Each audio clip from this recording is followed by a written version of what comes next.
version of Get Organized, the Get Organized Challenge. For those of you who have been with us before, your screen probably looks a little bit different.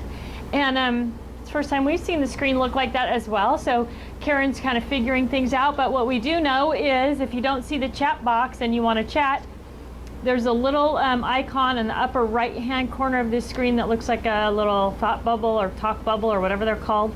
If you click on that, that will open up your chat screen so you can see what everybody's talking about.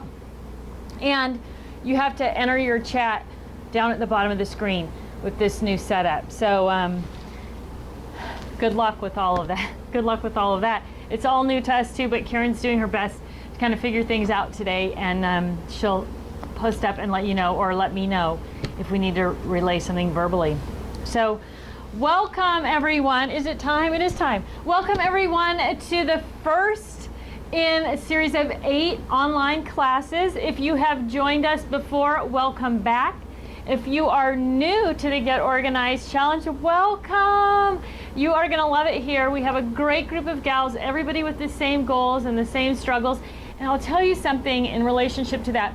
When you sign up for the class, one of the little questions on the sign-up form was, what's your biggest challenge? And there were people who put things in like paper or embellishments. There were those kind of answers. But by far the biggest 2 answers were getting organized and being able to stay organized and putting things away, the 2 biggest challenges. So if you're new, this is the perfect place for you for those 2 things, right? Once you learn the organization systems that we talk about during the challenge, it becomes so easy to add new things, purge old things, and to put things away that you've used during a craft project. So I'm kind of glancing at my PowerPoint presentation over here, so if I look sideways, it's because my computer's there telling me what to do. Let's talk about what happens in the Get Organized Challenge. No, first let me just follow my presentation so I don't get things messed up. Okay, a couple of things I want you to keep in your mind. Goals not put to paper are seeds without soil, right? So we're going to talk a lot about goals. Goals are painful for a lot of people. The idea of writing down your goals is painful. I want you to write tiny, easy to accomplish goals, but it's really important that you write them down. Okay, so start getting used to that idea right now. The next thing I want you to think about is this: plan your work, work your plan. And that is what we do here. So you don't even have to work that hard to plan your work, because I'm going to help you plan your work. You just need to work your plan, and there's a lot of other crafters on board that are going to help you stay on track if you're part of our Facebook group or any of those social media things. And then this is just kind of a funny one. Jonathan Winters said, I couldn't wait for success, so I went ahead without it. Right? So often we're waiting for the perfect thing, or we're waiting to feel successful, or we're waiting for something before we get started. And there is no easy way, ladies. You just have to jump in and get started, right? Okay, here's how the challenge works. I'm going to talk to you, and then if you have questions, you can type them into the chat box, which I can't actually see, but Karen is downstairs monitoring that chat, and she will answer questions when she can, and if she can't answer them, she will bring them upstairs to me so that we will get them answered. If you have a question, type the word question in all caps, and that really brings it to her attention to let her know that there's a question there, because sometimes there's just some chat going on there in the chat group.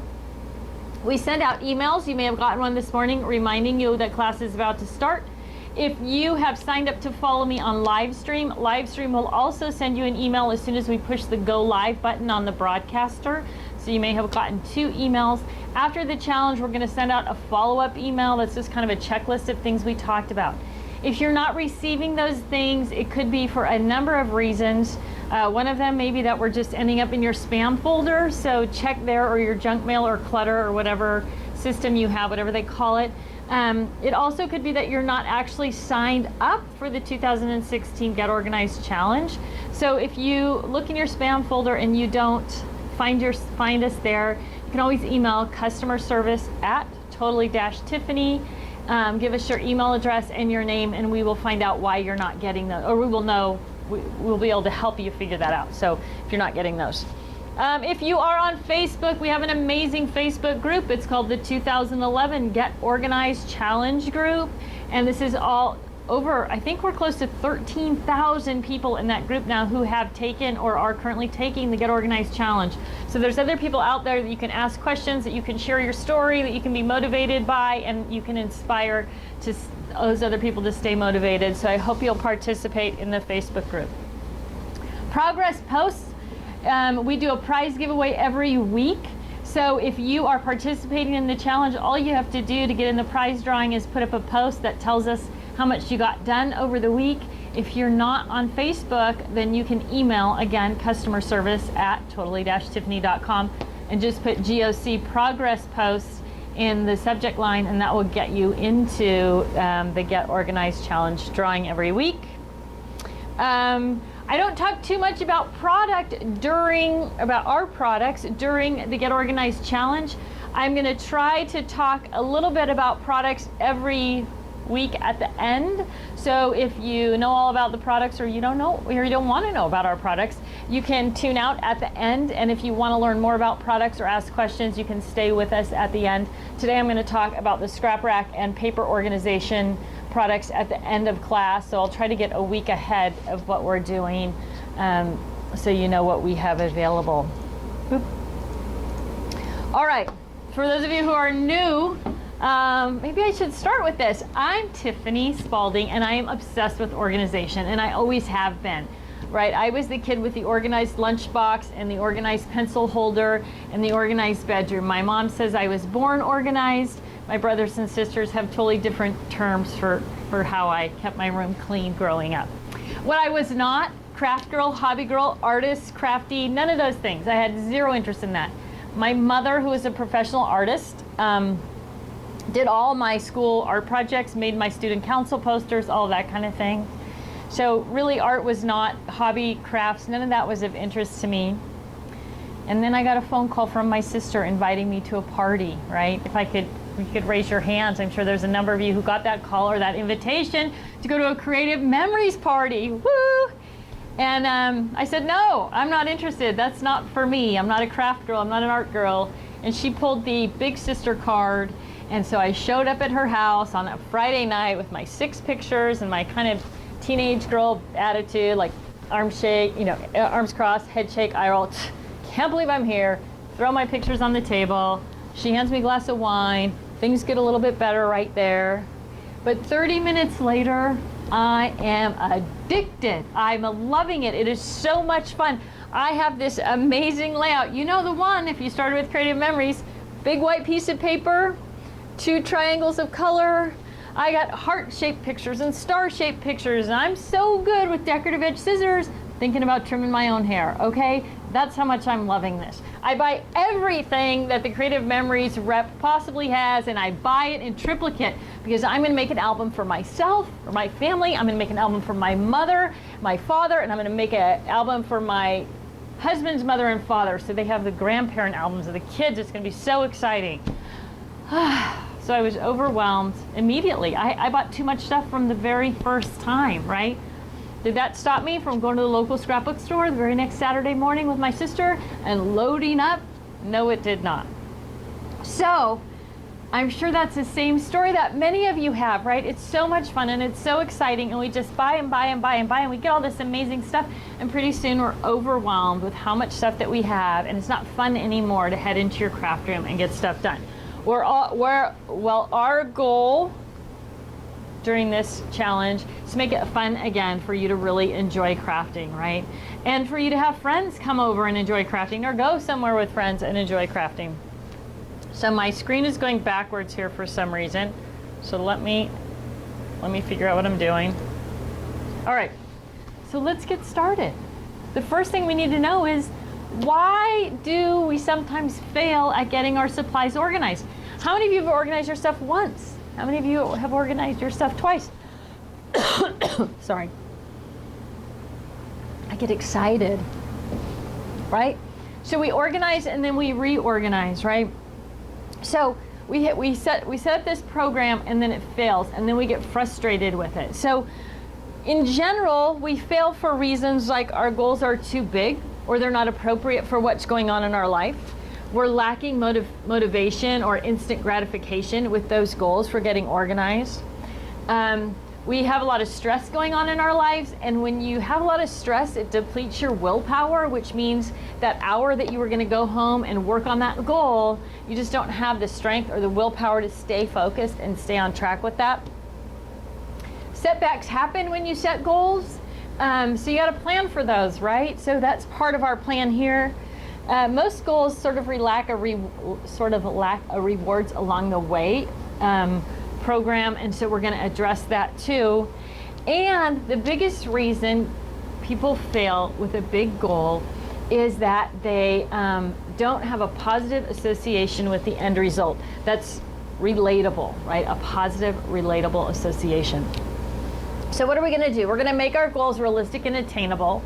We're going to break them down into small steps. And I'll tell you, I have taught organization classes for years all over the country. And I used to teach this 1.5 hour class where everybody would leave class was motivated and inspired, and then they would get home and they would open the door to their room and they would go, oh my gosh, she has no idea what I've got. I'll never get it done. And that's why this class was born. So we are going to work step by step, tiny step by tiny step. And here's the beautiful thing. You can keep coming back to class, right? So there's people online who have taken the class, this is their second time or third time, and they're just keeping that motivation and that inspiration as we work through each Get Organized challenge. So don't think you're going to accomplish everything in one time through. If you have a job and a family and a dog and life going on, there's a lot of stuff probably to accomplish in your craft room. So you may take 1 or 2 or 3 times through the Get Organized challenge. Please come back and work with us again, because you inspire and motivate other people. Sorry. Okay, so what else can you do to get things, to make sure your goals are met? You're gonna write them down. We already talked about that, right? It's really important. If you can recruit a friend, or what we call go public, you're gonna be more successful. Statistically, when somebody is holding you accountable, or when you feel like you're accountable to somebody else, you're going to be much more successful. So if you have a crafty friend that you can recruit to participate with you and go through the challenge, it's going to be even more helpful. You need to go public regardless of whether or not you have a friend doing it with you. So tell your husband or your sister or your crafty friends or your kids or whoever it is that you are going to do this, and they'll ask you about it, and it will keep you motivated and inspired to go forward. If you do have people in your life who could distract you from getting organized, you're going to need to do what we call getting the buy-in. Somehow bring them in as a support team to help you stay focused and move forward instead of distract you from moving forward. And we'll talk a little bit about that as we go through. Most important thing that you can do, though, is define your big benefit and connect to it emotionally, right? So your big benefit, what is it going to be? I'll be able to use my crafting materials joyfully and without any stress because I can find them. I'll be able to invite my girlfriends over to craft. I'll be able to go somewhere and craft. And this joy of being able to actually do what you love is going to attach to that big benefit, right? This is going to make me happy. I'm going to feel great about getting this done because I'm going to enjoy all these things. So different people have different big benefits. Some people's big benefit is that my husband will be able to eat his dinner at the dining room table, right? That's important. And that's important to your husband too, right? He either bought the table or you guys bought the table together and you want to sit down at the table and enjoy a meal, but it's covered with craft supplies. So the big benefit is personal and it's yours, and what is going to make you feel really good when you get your craft supplies organized. Maybe it's just a control thing. Maybe you just feel like everything is out of control in your craft room, and that feels really yucky to a lot of people. Me, top of the list, right? So when things are out of control, I'm distracted and I'm not focused. So that could be your big benefit, that feeling of control that really gives you a lot of satisfaction and helps you move forward. The PowerPoint presentation that I'm using does get posted up on the website, as well as the Get Organized Challenge workbook. So if you haven't already downloaded your workbook, there is a download available on the Get Organized Challenge page on our website. I believe there's also a link to it in the post with live stream. So Karen if you can make sure everybody knows where that is on the new live stream page, that would be great. One other thing I forgot to mention about live stream is that depending on where you are, we could be anywhere from 5 seconds to a minute and a half in delay. So as we get towards the end of the presentation, if you're asking questions and they're not getting answered, it could be that we're already off the air and you don't know it. So please feel free to go to the Facebook group or to email us and ask those questions, and we'll do our best to get them answered for you right away. All right, so this is, okay, let me for just a second take a little, some of you know this because you've been following and some of you don't. This room, this space that we're in right now is usually my craft studio, and as you can see, it's pretty much empty right now, right? So we did the first Get Organized Challenge in 2011, and it's been since then, since I've totally gone through all my stuff. So 5 years it's been since I've gone start to finish with my own supplies through the Get Organized Challenge. So last week we emptied out this room, we emptied out a triple base unit scrap rack and all of my boxes that were here and shelves and everything else. And I'm gonna work through the challenge step by step, doing everything on the weekly challenge list with you this time. So this is my old Big Benefits board, and I'm going to make a new one because part of your challenge this week is for you to create your own Big Benefits board. Now, this one I did on 12 by 12 paper. I did it with all my crafting supplies. You can make your Big Benefits board fancy like this. You can make it fill the wall in your room. You can do it on a piece of, notebook paper or on a dry erase board or whatever you need or want to do. If you do your Big Benefits board, it just needs to be something that you can see all the time, something that you can post up and that you can refer back to, so it's really going to help you stay on track. So this is the one that I did years ago, and I talked a little bit about getting the buy-in. So here are my 8 challenges, right? So you're going to assign yourself, first you're going to choose what your big benefit is, right? I'll be able to find my stuff. I'll be able to work without stress. I'll be able to have dinner at the table with my husband. Whatever it is, that's your big benefit, right? And then there are 8 challenges that you're going to go through. And so I want you to choose a prize for yourself, a reward for doing each of those 8 challenges. Now, there's a bunch of different ways to do this, and challenge rewards, we've seen challenge rewards be everything from, going out for a walk by myself to a 4-day scrapbooking cruise with a girlfriend. So it can run the gamut. It can be something small and easy to take advantage of. The biggest thing with rewards is you need to receive them. You need to give yourself that reward. So make them realistic and attainable as well. I talked a little bit earlier about getting that buy-in. Well, when my kids were younger, when I first did this, now both of my boys are in college now, which is another motivator for me to sort of gut my scrapbooking supplies as things have changed so much. But when I did this, my boys were a distraction, right? And like a lot of kids, they don't want to have anything to do with you until you're busy doing something for yourself. So my first 2 challenge rewards were really designed, something that I enjoyed, but also to get the buy-in from my kids, right? So London, my older son, loved to go out for coffee at Starbucks and play cribbage. Max loved nothing more than an evening of ping pong and pizza. So my first 2 rewards were those things: coffee and cribbage with London, ping pong and pizza with Max. So the boys got on board and distracted each other and were much more accommodating when I said, hey, I'm busy doing this. If you want to earn that pizza and ping pong night, you need to give me some time and find something else to do, right? So find ways to get the buy-in, and everybody's going to be a little bit different in how you get them to buy in. Be creative and think about it, because you really need the support of the people around you to get, this is a major undertaking for so many of us. All right, so 8 rewards, and as you get your reward, you're going to check it off and celebrate that reward. And even if you don't get 100% of a thing done, let's say paper organizing, your reward is to get started and keep going.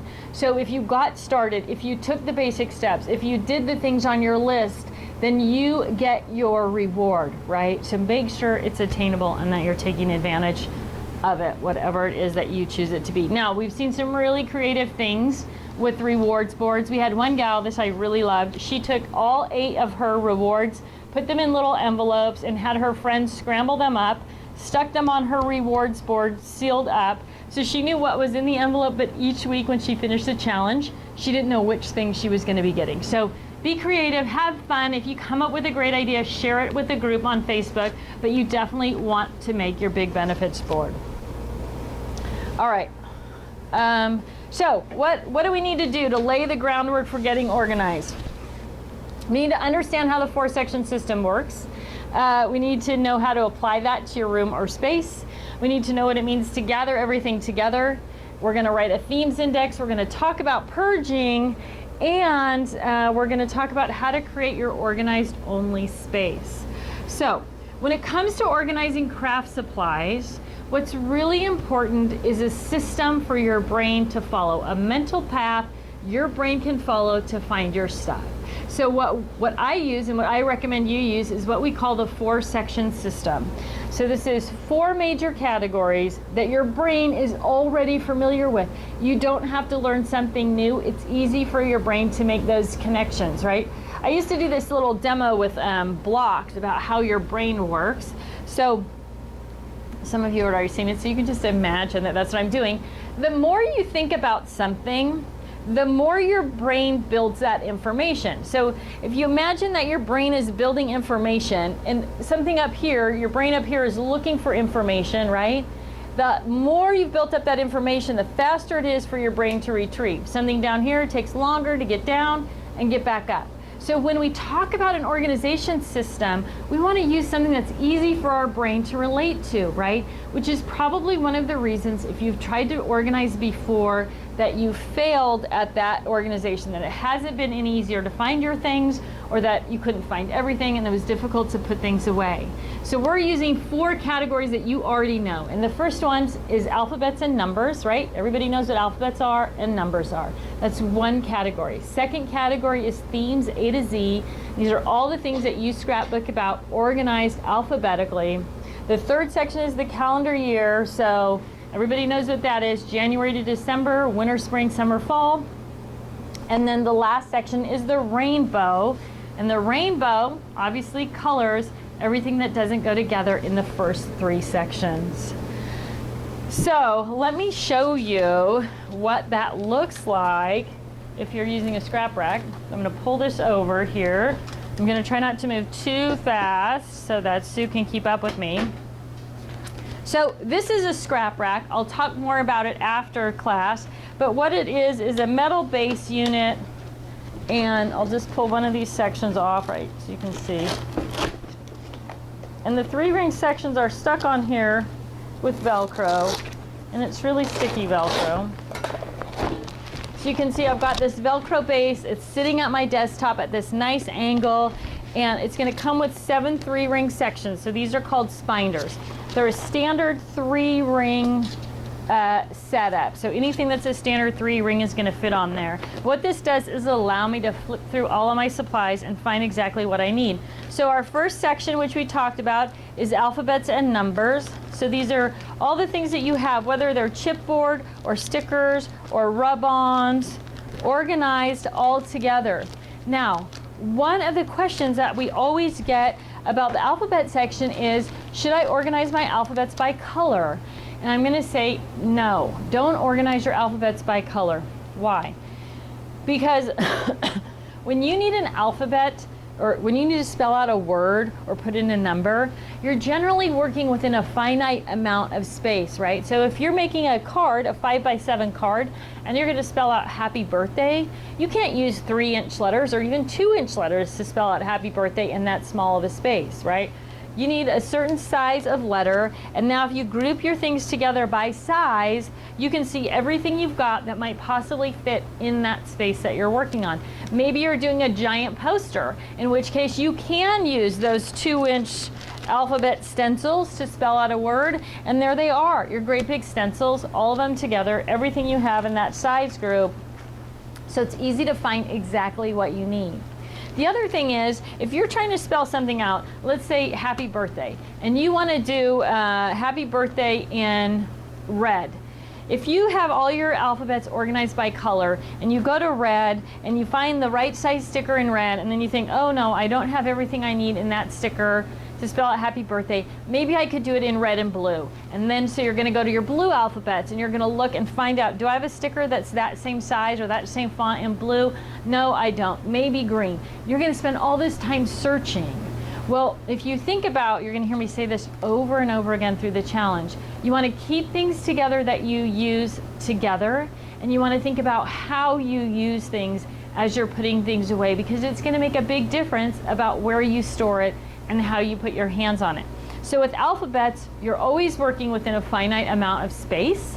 So you want to keep them together by size if possible, or as close together by size as possible, so you can see what all your options might be when you're trying to spell something out, right? So that's another thing about putting all of your things together, is you might have chipboard letters, you might have unmounted stamps, you might have stickers or some other brads or something that's all alphabetical that you won't even remember possibly because you don't actually see it. But when you've got all of your alphabets together, then you're going to be able to look through and see all the different choices that you've got for those for that alphabet need. So keep things together that you use together. That's one of our big steps in this process. So that's the first section, alphabets and numbers. Second section is themes A to Z. So animals, baby, it doesn't matter what it is, your goal is to get to that section, birthday, and be able to find everything you need. So when you sit down to make a birthday card, you're not looking in 4 or 5 different places, right? So I'm demonstrating the 4-section system in the scrap rack, and hopefully you can see how easy it is to see all your supplies and just flip through and find them. You can apply this same strategy though to any number of supplies, or any number of storage tools. You can put everything in by category in big Ziploc bags. You could use 12 by 12 boxes or pizza boxes. You can put them in big file folders. So the same concept, that 4-section system, will work in a number of different storage tools. It'll work better in some than others, obviously, but the system itself is going to work regardless of the tool that you've got. So we've got things like sports here. So sports, okay, here we go, the mantra. Keep things together you use together. So your goal when you're working on a page or a frame or a mixed media project or a card is to be able to see everything that might possibly work in that card. So some categories are going to be individual and some categories are going to be grouped together. And sports is a good one to sort of describe how this works. If your family is only interested in one sport, football, that's all the sports things you're going to have, then you're going to have a category F for football. But if your family is interested in multiple sports, football, basketball, baseball, tennis, whatever, those products, those sticker sheets and embellishments and die cuts are all, could cross over easily, right? So if you have a sticker sheet that says Go Team, or a die cut that's a trophy, or something that says We Love Our Coach, anything like that, we're number one, those things can be used on any sports page. So if you have football under F and soccer under S and tennis under T, when you're working on a football page, you might miss out on that trophy embellishment or the, you know, we're number one, or the Go Coach embellishment that was in the tennis kit, because they're not together. So things like sports, put them all together under sports tab, and then you can use little stick-on tabs just to segment. So you can see I have basketball here, I've just got a little sticky tab, and then I've got soccer, so I can go from to the next section and see exactly what I've got, but I've got all those things together. And then tennis, I move my little tab here. So this is just our, these little tabs are called Shut Your Flap tabs. You're going to see them a little bit later when I talk about product, but they just make it easy to subdivide your categories. You can see baseball, basketball, soccer, and tennis, and they move, which is really nice, because if you're like me and you like everything to stay neat and in order, you can move that tab, and then even though you add something, your divider is going to still show, right? Okay, so sports, and then travel. So here's another common thing. You buy a whole kit of product, You want to keep things together you use together. So this is an entire kit of travel paper and embellishments, and I just took that whole kit and I slipped it into one of our 12 by 12 pocket pages, and now I've got everything for the kit together in one place. After I work through that kit or use up a lot of pieces of it, then it might divide up a little bit differently, but it's all going to be in that travel section. I've got the samples and examples that they recommend with the kit in there as well, so I can see those too. Right, chipboard embellishments, 3D embellishments, doesn't matter. You're going to put everything together. Remember, your goal is when you're working on those pages, those travel pages or that Bon Voyage card or whatever it is, to see everything you've got that's going to fit that category. Third category, the calendar year. So this is all of your holiday and seasonal materials grouped together. You can see here I have my Easter section, 3D embellishments, brads. I've got these wooden Easter eggs. Now those were designed for an egg tree, right, to do on an egg tree, but I thought, oh my gosh, that would be so cute, painted or stamped and put on an Easter card or on an Easter page. So the more things you can get together in your 4-section system, regardless of the type of crafting that you're going to do, whether it's mixed media, card making, stamping, scrapbooking, whether you're making gift bags or party decorations, keeping those things together by theme or category is going to make it easy no matter what type of craft you're doing. If you have children who use your craft supplies, this is so easy for them to understand too, that 4-section system, that if they need, you know, alphabet stencils for their student council poster or to finish up their cover of their report on dinosaurs, they're going to be able to come to your supplies and just use those easy categories to find exactly what they might need. So holidays, so here's all our Christmas things. So again, it doesn't matter what it is, if it fits in that category, you're going to put it in that section. One of the things that happens a lot, we go to classes or events and we learn how to make something. We might do a page layout at that class or event, like this one, right? Snow Fun, it has a picture, a spot here for a picture. Well, what do you do with that? When you get it home, you stuff it in a pile with the rest of the page designs that you've worked on or the page kits that you've assembled at a class or an event, and then you forget about it. So take those projects that are just waiting for pictures, or those card blanks that are or card faces that are just waiting to be mounted, and put them right in the category. So this is a winter layout. It's right here in my winter section. When I have pictures that would relate well to this, I can just add them right there.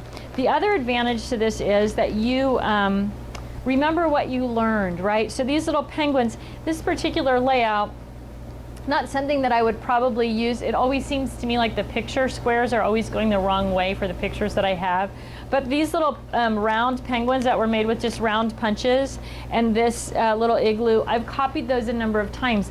And it's because I just see them pop up here and I remember, oh, I know how to make that penguin. He's cute. I'm going to put him on this card or on this page. So there's so many different reasons to keep those things together and visual. Last but not least, we have the rainbow section. We have a little saying here at the office, don't fear the rainbow, because people kind of freak out about the rainbow and keeping all of those things together, because we're trained to put our brads in a brad box and our ribbon over here and our eyelets here and our washi tape over here, flowers here, bling, glitter, everything is spread out. It's containerized instead of being organized, right?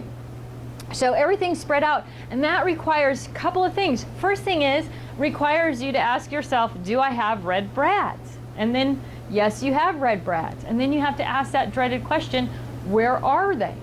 And if your brain comes back with, they're somewhere in your room, but it'll be a lot faster to just run up to Michael's and head for aisle 2 and buy more, that's not what we want, right? We want to go, oh, what do I need? I need red brads. I go to my red section. Oh, I've got my red brads. I also remember I have red ribbon and red buttons and red bling. So all of the things that I have that I would forget about because they're buried in a box or a bin or a drawer or a tote somewhere, now they're going to pop up for me, and I'm going to remember that I have them and that I can use them, right? So whether it's flowers or buttons or card blanks or glitter or beads, it doesn't matter. If you go to that section and you're looking for a particular thing, you're going to see all the other things that you have that might also work with what you're doing. So it's going to be faster, it's going to be more fun, it's going to be easier, and you're going to use more of the products that you have. So even scraps can go in that section, right? We're going to talk a lot about scraps next week when we talk about paper. Okay, so those are the 4 sections of your 4-section system. So you've got alphabets and numbers, themes A to Z, calendar year, and the rainbow. So how do you start with that whole process of organizing? So the very first step that you need to take is creating your sample themes list. No, this is a sample themes list. You're going to create your themes list, right? So your themes list, these are all the things that you craft about organized alphabetically. And it's not rocket science, and it doesn't have to be complicated. This is just a starting point. So if you're someone who would like to see other people's lists, if you go to the Facebook group, there's also a download on our page of this list. So if you need a jumping off point, you need somewhere to start, you can download this list, or you can go to the Facebook group and look on the files or the documents. I can't remember what it's called on Facebook, so Karen, if you can clarify. Other people have posted their sample list or their themes list, so you can look at how other people have divided up their categories. Now know that as you're going through and you're sorting things, those categories are going to change, because you're going to think that you craft about things that you don't actually have supplies for, and there's going to be other things that you forgot. So it's just a place to get you started. So you're going to need to create that themes list, and after you create it, you're going to want to take a look at it and see where you can combine and conquer different categories. So sports is one that we talked about, right? So if you end up with baseball, basketball, football, soccer, you're going to put all those things under sports and then subdivide there. Another one that a lot of people get challenged with is travel. Some people call it travel. Some people call it vacation. So your travel section should include all the particular places that you might have travel supplies for. So if you love the national parks, you might have something from Moab and something from Mount Rainier and something from Yosemite or whatever. But all those things are going to be in the travel section and then subdivided again, right? So think about it from that perspective. You don't want to take your Puerto Vallarta stuff and put it under P for Puerto Vallarta, because when you're working on your travel pages, you might even forget that you have Puerto Vallarta stuff. Or you might only look there and then forget that you have all this other travel stuff, airplanes and suitcases and passports and all those other kind of things. So try to combine categories whenever possible. There's double reasons for this. So the first one, which I already talked about, is you want to see everything that might possibly work for the project that you're working on in one place.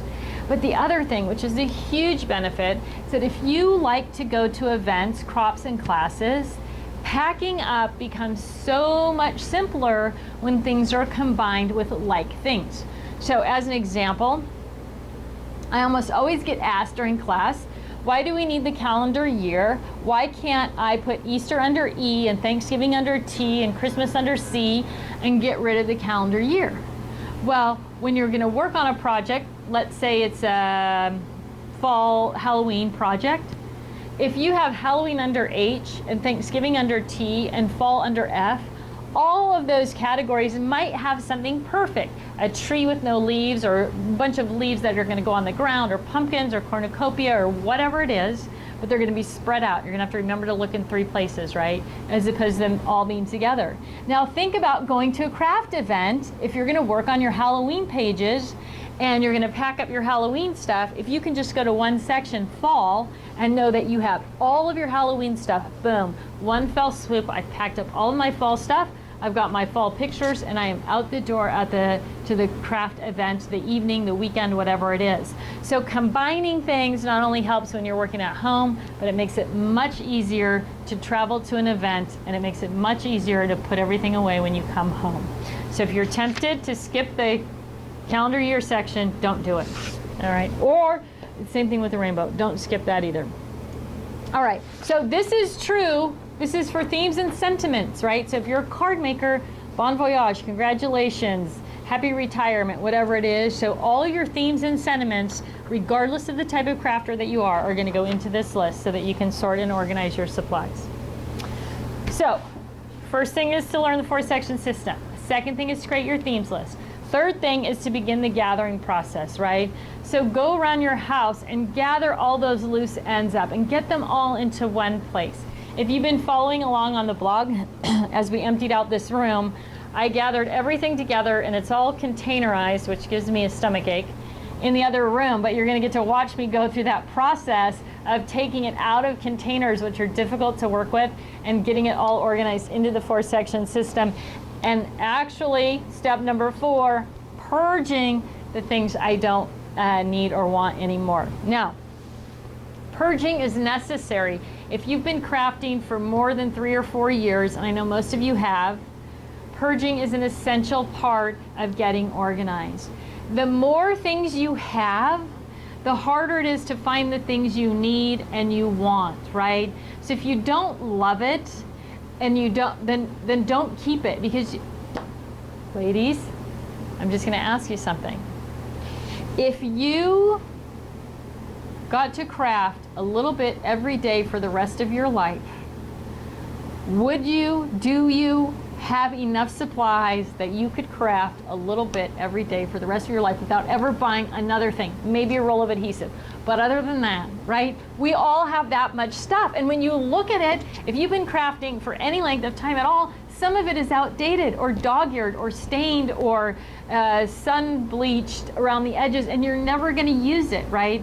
So you need to think about the big benefit of only having things that you love and that you're going to use in front of you is that you can actually find those things and use those things. So you're going to have more fun, it's going to be faster, you're going to be more efficient, you're going to be more satisfied with what you've done. And I know I've heard this a lot from wives and husbands, both, that I just don't get anything done because I have so much stuff and it's so overwhelming that I can't even focus on getting something done. And so you want to relieve all that overwhelm, and that means, get your Alka-Seltzer or your Pepto-Bismol or whatever you need. If you're gonna have a stomach ache, you have to sort that and purge that stuff out, right? So purging is really important. You're gonna need to get a purge box. It should probably be bigger than 12 by 12. And you're going to have that handy as you're going through and organizing your supplies and sorting through things, right? So there are some rules about purging. Well, let's talk about making it easier for yourself. Most of you are women. There might be some men out there too. Women connect with things emotionally, which means that we don't look at that piece of paper or that embellishment and think, oh, that's a soccer embellishment. We look at that soccer embellishment and go, oh, I remember when my kids were 7 and they played soccer for the very first time, and I bought this embellishment for that, and now my kids are in college and that soccer embellishment never got used. We don't think, oh, I should get rid of it. We think about those kids and that joy and all the time we spent with our wet feet standing on a soccer field, right? So there's an emotional connection. So in order to get rid of things that you're not going to use or that you don't love or that aren't in good shape, you need to transfer your emotions. So pick somewhere to donate your supplies that is also an emotional transfer. So whether it's the Ronald McDonald House, your grandchild or your child's kindergarten class, the local senior center, whatever it is, there are people out there that will love and enjoy your old craft supplies. So pick somewhere that you're going to donate, and that's going to help you with that emotional transfer. There's also reasons we don't get rid of things, because financially we spent good money on that and we don't want to waste it. All right? Here's a harsh reality, ladies. If you bought that soccer embellishment 7, 8, 9, 10 years ago and you've never used it, you've already wasted your money. It's already wasted. The money is wasted. You bought something that you never used. So you have options. Again, you can donate it somewhere that you can get a tax deduction, get a little tax deduction. I've seen people bag up their purge by theme and weigh it and put it on eBay and sell it by the pound or by the Ziploc baggie or whatever it is. So that's an option. You might recoup some of your money. You can take it to your local scrapbook store for their garage sale, where you trade in your old things and you get money at the store to buy new things. So there's a lot of different ways to satisfy the reasons why you might not be purging, but know that the bottom line is you need to purge. You need to get rid of stuff that you're not going to use so that you can find the stuff that you are going to use and actually use it and craft and get a lot of stuff done and have so much fun. And your husband will be so excited because you'll be turning projects out left and right, and he'll be like, well, wow, I thought all that money was wasted in there because you just keep getting boxes in the mail and putting them in there, but I never see anything come out. Okay, that's my lecture for the whole purging. Now, with that said, purging is difficult and, like I said, emotional, whatever. We did a whole class on purging. I think it's up on YouTube. Karen can clarify that. It might also just be posted somewhere on our website. So if you need some motivation and you want to work through the process, the mental process of why purging is difficult, there is a little bit of help there online about purging. All right, step number 5 is to evaluate your storage tools and your space. So when you think about the storage tools that you need to organize your stuff, I want you to keep this in mind. They should be visible, right? You should be able to see what you got. So the more stuff that you have tucked into cabinets with closed doors, the less stuff you're going to use because it's hard to get to, it's hard to see. It's not visible, it's not accessible. So things need to be visible, they need to be accessible. If you like to go to events, the storage tools that you choose need to be portable, right? Things that you can take off your shelf and take with you, or take off your desk or workspace and take with you. So keep that in mind as you're choosing your tools. Do I like to go to events? How am I going to be able to move this organization system with me when I go? And trust me, it sounds overwhelming, but it really is not. It's really not that difficult. And as we go through the process, you're going to see a bunch of different tools and supplies that can really help you move from your home to your crafting event. Last but not least, your system needs to be expandable, because I know you're going to buy more stuff at some point, right? So think about that. How am I going to add things in? So as we talk about these sections and putting things together, whether you're using a scrap rack or Ziploc bags or file folders, you need a system where you can add things in between and take things out. Expandable might not be the right word. Malleable might be the right word, right? Because right now, you're going to watch me go through this purge. I have all these things from when my kids were little, right? I have boys, so I have cars and trucks. I had a category of things that go, right? Backhoes and airplanes and stuff that was all related to sort of classic boy behaviors, which my boys were definitely in that realm of digging in the dirt and making auto and airplane noises every minute of their little lives. So you need to be able to change your system around. So don't get something that you can't add things into and take things out of, because it won't be easy to stay organized, and easy is key. If it's easy, you're going to do it, and if it's difficult, you won't, and that is just a fact, right? Okay, so storage tools: visible, accessible, portable, expandable, malleable. Space, right?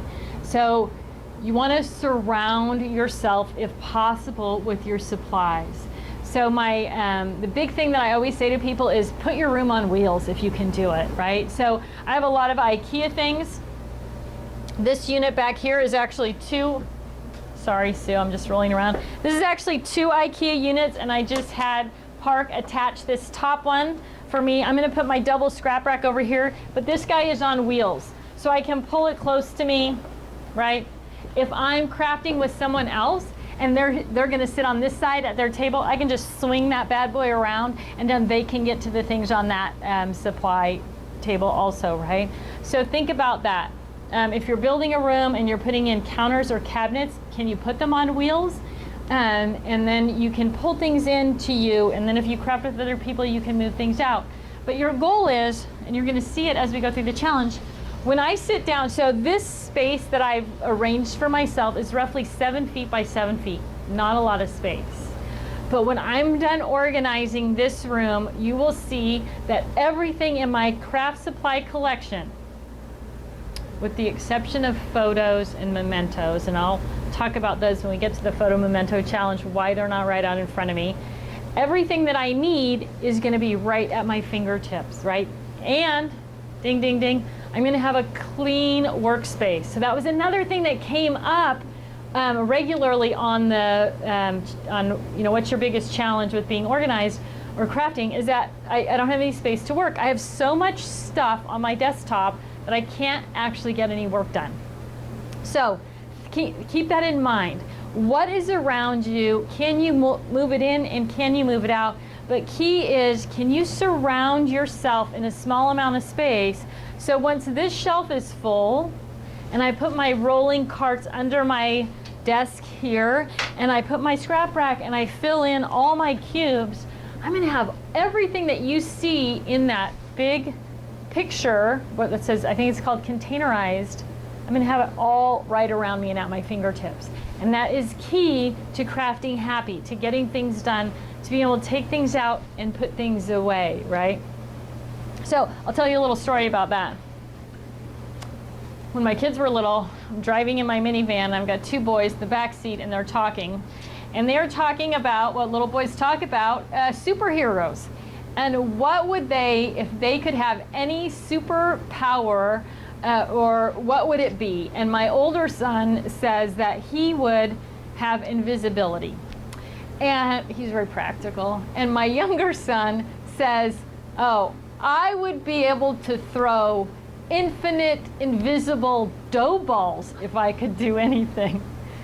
And I'm thinking as I'm driving, boy, if I could have any wish, I would have a fairy godmother who came in at night after I was done crafting and put that big pile at the edge of my desk away, right? Pretty pathetic. So coming up with a way that I could put my things away as I use them or as I finished a project was really important to me, because as I mentioned earlier, working in a messy area doesn't work for me, right? So I know some people work well in a mess. I'm not one of them.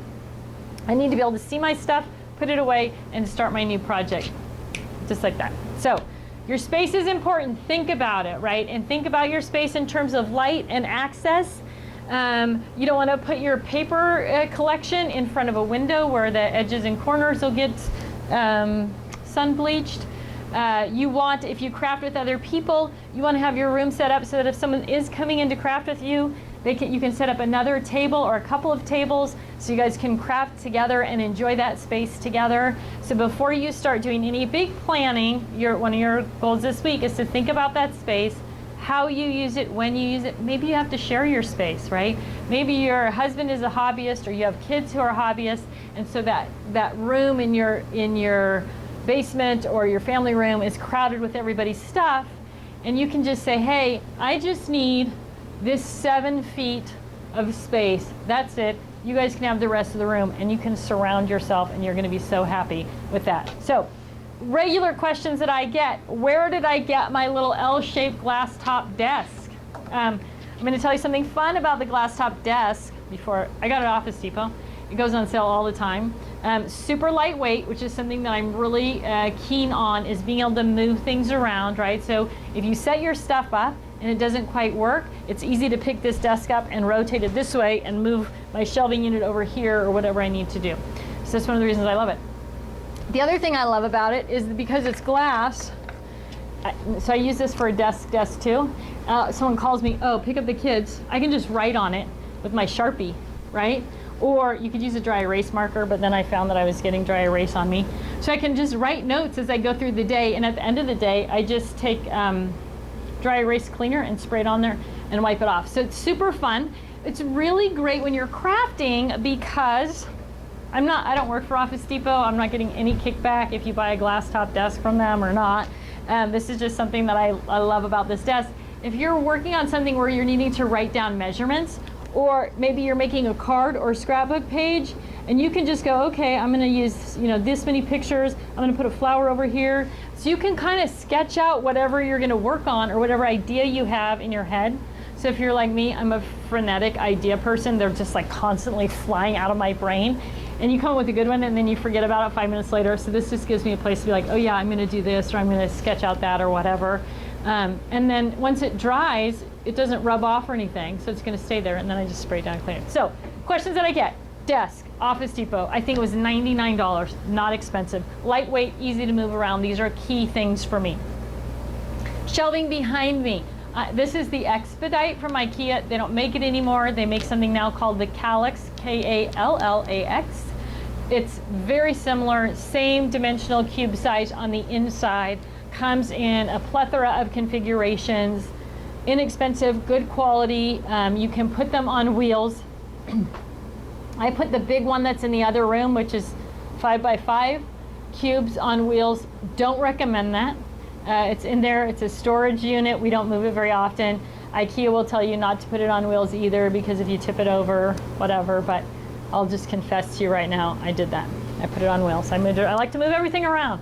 The girls that work here will all testify that it's important. We move everything around here. It's crazy how fast things get moved around. Okay, so your space, your tools, all really important, but you need to think that through before you start doing anything crazy or designing anything. Keep in mind that bigger isn't necessarily better, right? Keeping your space small, maybe you do multiple crafts and you want to combine just your scrapbooking over here and then your quilting over there, so that things are combined and at your fingertips. When it's easy to sit down, I'm going to tell you something else. I was going to send Sue next door. If you go next door, Sue, there's a decorated wine bottle on the shelf in there, I think. And some of you have heard me say this before. One of the biggest values to being organized in a simple way in that 4-section system is that you can, what I call, craft on the fly. So we all have enough scrapbooking supplies to make a birthday card, but we occasionally find ourselves in Target buying a birthday card because it's going to take too much time to make that birthday card, right? Or a tag, or maybe you're having people over for dinner and you could easily take your colored ribbon or your bling or something and tie it around everybody's wine glass. So instead of having a wine charm for everyone, you can tie a little tag on with their name or give them a colored ribbon. All these things you can do because your supplies are easy to get to, right? So here's a simple idea. So this is just bling sticker, happy birthday sticker. Now I've taken this bottle of wine that I was going to give to my girlfriend for her birthday and just ramped it up a notch, and it took about 3 minutes. I went to my rainbow section, I went to the, this is in the silver section for me, pulled out this bling, stuck it on there, found the happy birthday sticker, right? So when your supplies are easy to get to, you can go to your scrap rack or whatever tool you're using. Oh, it's my son's birthday. I'm going to go to the birthday section. I've got this amazing birthday rub-on. I'm going to put it on his milk glass, or I'm going to put it on his lunch bag, or whatever it is, right? It's my husband's birthday. It's our anniversary. Whatever it is, you can go right to your 4-section system, find what you need, create a tag or a wine charm or decorate a wine bottle. Boom. So you're going to use so much more of your stuff because it's easy to get to. When it's easy, you do it. When it's difficult, you go to Target and buy a cart. Keep that in mind. Okay. So your challenge for this week. So Karen, this is your warning. If you have questions that you haven't been answered, I'm going to go through the challenge, so bring them up. First challenge. Create your big benefits board. So you can use craft supplies to create your big benefits board. Do it on a whiteboard, write it on a piece of paper. I don't care what it is, but you got to post it somewhere that you can see it, somewhere that you can check it off, and some way that you can collect your rewards. 2, your second assignment this week. Now, this week doesn't sound that exciting. Look at me, I'm like a beach ball, right? I'm just bouncing all along. This week doesn't sound that exciting, right? Because you're writing goals and you're reading things. You are setting the foundation for everything we're going to do going forward. So number 2 on your list is to read the 4-section system and understand it. There is a video, there are photographs, everything you need is on the website. You're going to get a link to it later in the day. Or if you go to our challenge page, there's going to be a link to it there. You're going to create your themes and sentiments index, right? So you have something to sort by. You're going to begin the gathering process, bringing everything into one area so that you can get to it easily. And when you start the sort, you're going to set your purge goals. How much are you going to purge? What are you going to do with it after you purge it? You're going to evaluate your workspace and tools. Maybe you need to buy some new storage tools to get you through the challenge. Maybe you want to work through the challenge using Ziploc bags or old boxes until you get everything sorted. But look around. What does your space look like? What kind of tools do you need? You're going to join the 2011 Get Organized Challenge group on Facebook. I know it says 2011. That's because once your group gets to a certain size, I think it's 300, you can't change the name. And I think we have 13,000 people in that group now. So the name will forever be the 2011 Get Organized Challenge group. There will be a link to that group in the email that goes out this afternoon. Go public. Tell everybody what you're doing. Anybody that'll listen, motivate, and inspire you. Share your news that you're going to finally get your craft room organized. And then last but not least, you are going to put up a progress post either on Facebook or send it via email. Again, the instructions for doing that will be on the email that comes out this afternoon. After you've done those things, you are going to take advantage of whatever your first reward is and enjoy that first reward for getting your first week's assignment done. Next week, we are going to talk about organizing your paper. So you need to have all of these things done so that you're ready to move through the organizing your paper process. Even if you've done the Get Organized Challenge in the past, revisit the 4-section system video. Make sure your themes and sentiments list is current. Do a new big benefits board and reevaluate your space. Maybe you want to make some changes to your space as you go through that. All right, so a couple more things you need to know. The first thing is my little analysis of those elephants in Asia and India that people ride, right? You've got that little tiny guy on that great big elephant, but that guy is in control of the elephant. That guy is your rational brain. It's small but mighty. The elephant is your emotional brain and is so big that once it gets out of control, it's hard to reel back in. Why does that happen? Why does that emotional brain get out of control? It usually gets out of control because you're exhausted, right? If you've ever had a hectic week or a crazy day where things just went wrong from the time you got up until the time you got home 12 hours later, things happened at school with your kids, things happened at work, people forgot their lunch, you forgot a meeting, you weren't prepared, whatever, your car broke down, all these crazy things, these things exhaust you. So when your kids say, can we have ice cream for dinner? You say, fine, have whatever you want, as long as I don't have to deal with it, right? That is a sign that the rational brain, the rider of your elephant, has fallen off and been trampled. You're exhausted, okay? When you're organizing your stuff, you need to keep that in mind. When it's hard to make those decisions or you're making bad decisions, it's because you're exhausted, you're out of willpower, and you need to walk away from something. So you're going to hear me talk about this as we go through, but it's really, really important. All right, last but not least, I'm going to wrap it up today with a quote from one of my very close friends that she has on the wall of her office. And it says simply, don't look back, you're not going that way, right? So think about going forward with organization. Don't worry about how messy your things are or how much you've got. Think about the fact that you have a path to move forward, and it's just going to be these baby steps, but at the end of the challenge, you are going to be set up and efficient and effective, and you're going to be able to organize all your stuff and feel really great about crafting.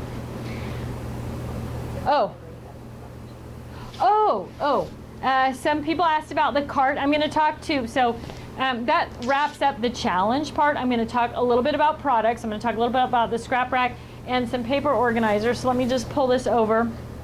This little cart, the label on it is Trinity. It was on Amazon. I think it was about $50. It has three, it just pops together. It's not the sturdiest thing on the planet. The reason I bought it, and this is important, well, it's important to me, is that it has 4 wheels that rotate. So I don't know if you've ever tried to push a cart where the front wheels or the back wheels don't move, they stay straight. You can't steer it around. So with this cart, I can literally steer it around really easily anywhere I want it to go, which is great for going in and out of doors up here in the studios. So if you're buying a cart online, look for one that has 4 wheels that move as opposed to 2 stationary wheels and 2 rotating wheels. It does have locking wheels. I never use those. This cart does have around the back, it has like a little ridge around all 3 sides, but the front side does not have the ridge around it. So, and again, it was about $50, I think. So we actually have a couple of them. I love carts. I love things on wheels, right? So it's the greatest thing. So the scrap rack is as I kind of mentioned, we do have a starter kit available on the website for the scrap rack. That's going to give you the base unit. It's going to give you the 7 3-ring spinders. It's going to give you the metal wings on the side. Then you're going to see in the, as we talk about in post, I had a triple base scrap rack, which wouldn't fit on this cart, but it was 3 base units hooked together. So you can grow your scrap rack, which is one of the amazing things about this tool. When I started, what was frustrating to me with organization products when I started designing was that I would buy something today and 6 months later or a year later I would need another one, and I would go to the store and they no longer made it in that shape and that dimension and that color. What they had now didn't work with what they had before, blah, blah, blah. It was very frustrating. And so that was part of the design concept with the scrap rack. How can we make something that no matter what time rolls on, we're going to be able to grow it or shrink it and keep everything the same? And so that's how we came up with the scrap rack, and that's how we came up with the standard 3-ring sections, right? So all of our pages have a 12.5 by 12.5 inch footprint. I shouldn't say all of them, all but one. We'll get to that. So I colored on these so you could kind of see. All of the pockets have a flap, right? So this is a supersized single. It's one 12.5 inch by 12.5 inch pocket. So obviously paper, cardstock, 12 by 12 stickers, they're all gonna fit in there. So this is called the vertical double. So this is ideal for stickers like thickers, those big thick alphabet stickers. So they're gonna slide in there and not pop out. Again, the 2 little flaps at the top. I'm just gonna go through these really quickly. So you can see this has 3 pockets, great for borders, dimensional borders. Fab 4, which is 6 by 6. Vertical quad, one of our most popular pages. Again, it fits those 12-inch long dies, which we're going to talk about. It fits border stickers and then scraps as well. So I'll just go through these quickly. You can kind of see all the different configurations.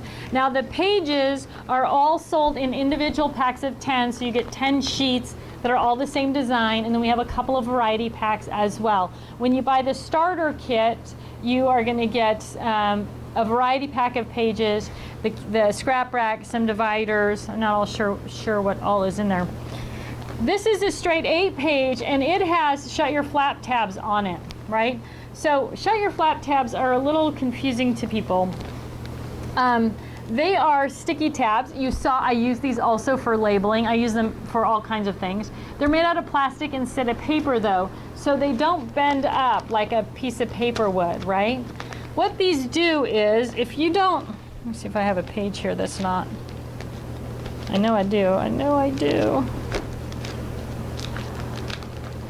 So here's a regular page.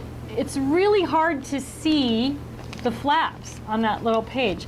But as soon as you take one of these shut your flap tabs and stick it on there, now you can see where the flap is, and the colored part isn't sticky. So you can lift it up, right? So you can close your flap and see where the flap is closed, and you can lift it up easily with the shut your flap tab. You can also stick them this way, and that's going to be sticky stuff on this side and on this side, so it is going to add a little bit of stickiness to hold your flap closed.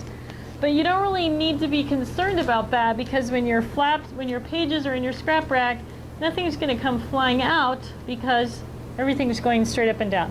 But you can use them either way.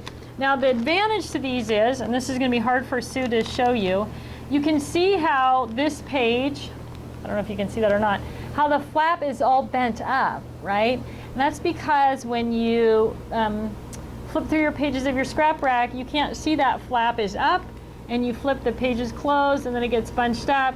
But that's another advantage to the shut your flap tab, because that shut your flap tab, whether you put it on this way or this way, gives that flap enough weight that it's going to stay flat.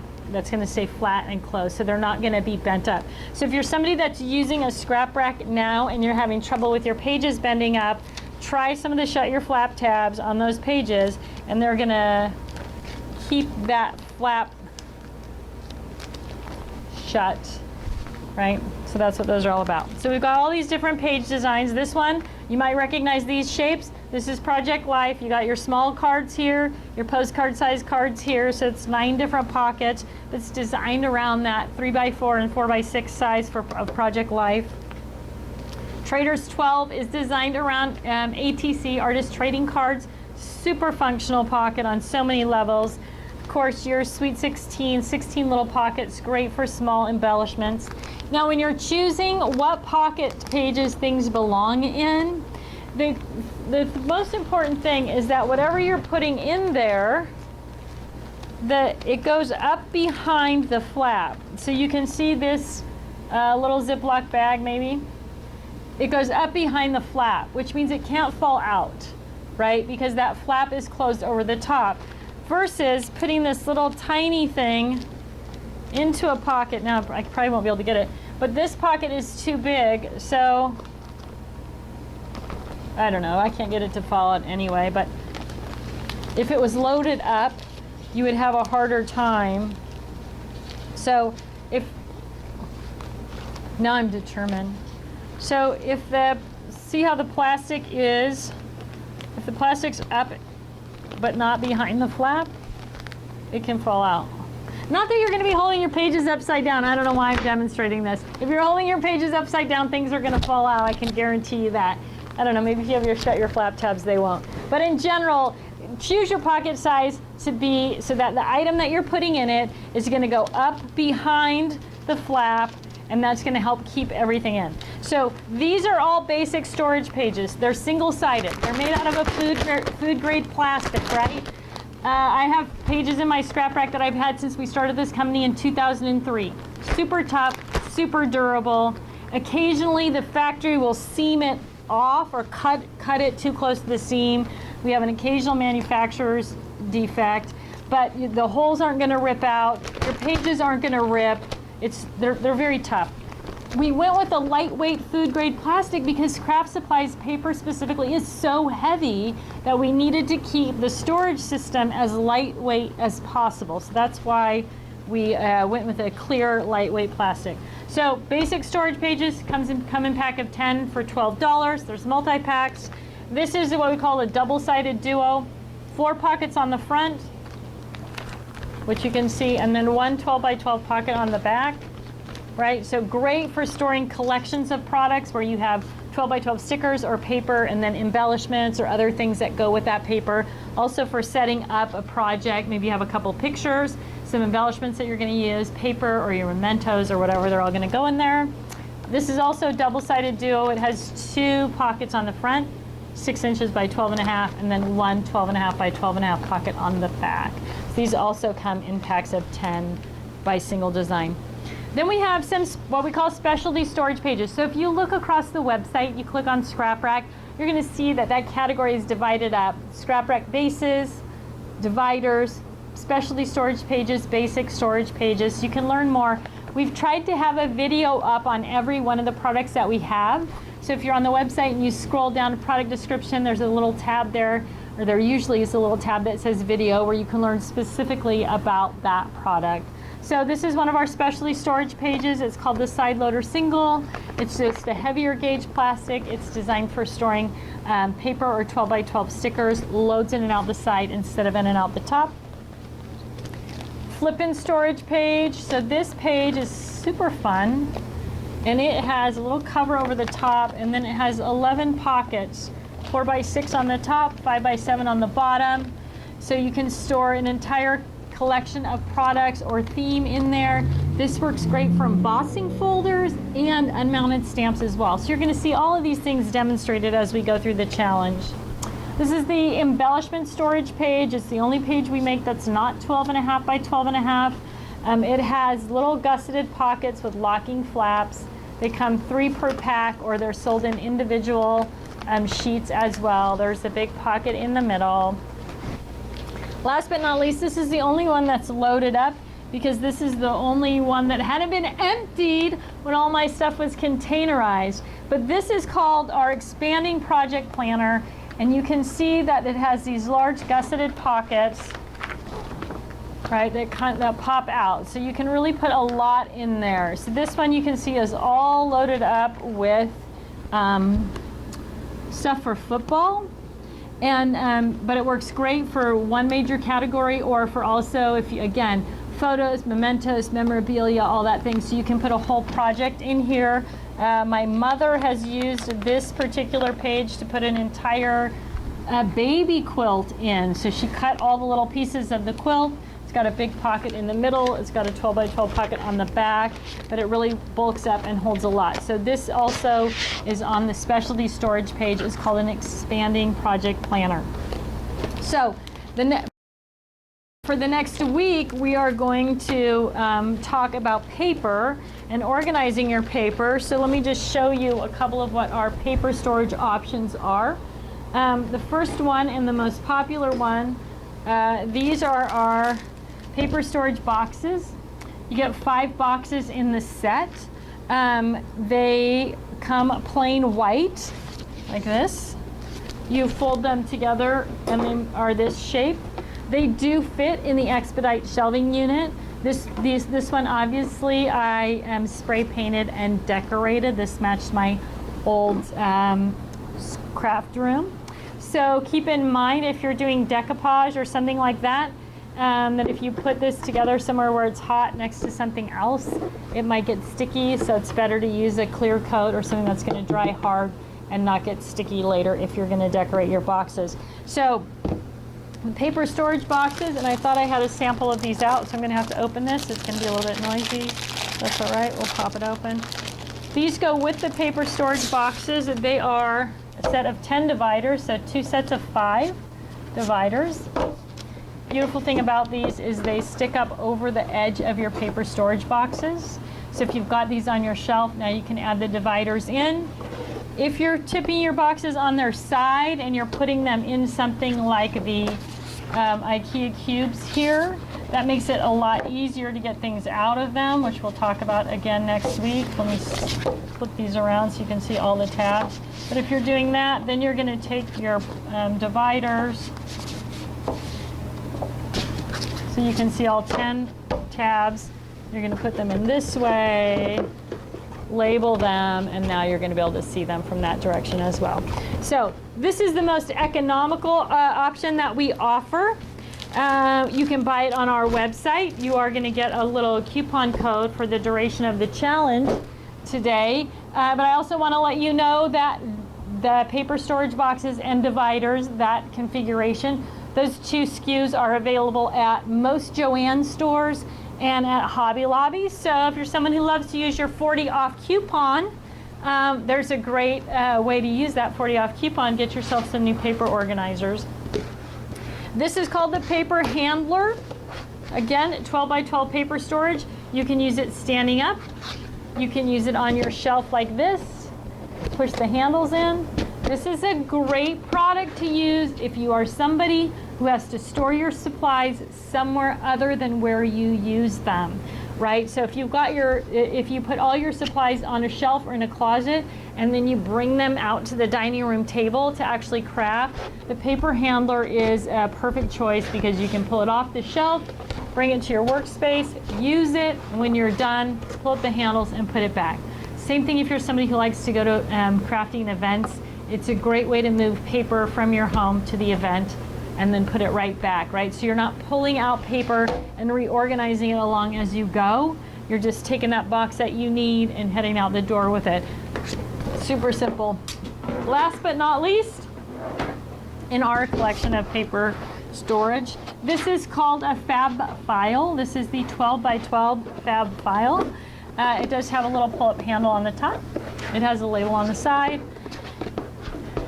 And inside, you are going to find 5 large clear storage pockets that are tabbed at the top. So this one is labeled for theme. I think it's animals, beach, birthday, sports, and travel. So if this was your theme paper storage box, this would be where the papers that you had for those themes. Now what I like to do is use the pocket as a divider. So this is animals, so all my animal paper is going to be behind this tab.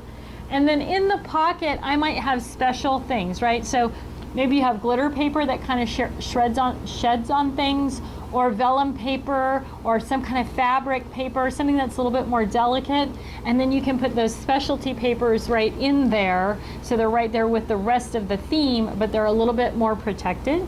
I've also seen people use the pocket for scraps, right? So for that, for the animal theme, all our animal paper scraps are going to be in that pocket. So you're keeping those things together that you use together. So the 12 by 12 fab file comes flat. You just fold it together. I would say, well, we talked about a couple of things. First of all, if you're somebody that needs to containerize your stuff and be able to take it, on and off a shelf, take it with you, keep it covered. Maybe you live somewhere where it's dusty or whatever. This is a great choice for that because it is all sealed up inside the box. It is easy to pull off that shelf and take with you when you go somewhere. So it's a little bit narrower, so it doesn't hold quite as much as the paper storage boxes or the paper handler, but it's easy to work with and easy to move around. All right, so there's my product overview for the week. Next week at the end of class, we'll talk more about, I think next week we're going to talk about paper, and the week after is embellishment. So I'll talk more about products that we offer for embellishment storage at the end of class next week. So get your homework done, get your challenge work done, watch the video, make your themes and sentiments list, do your progress posts, and take advantage of your reward. Know that you can always call us or email us, and we'll be happy to answer your questions. And then I just look forward to seeing your progress posts, and I will see you next Tuesday morning at 10 a.m. Pacific time.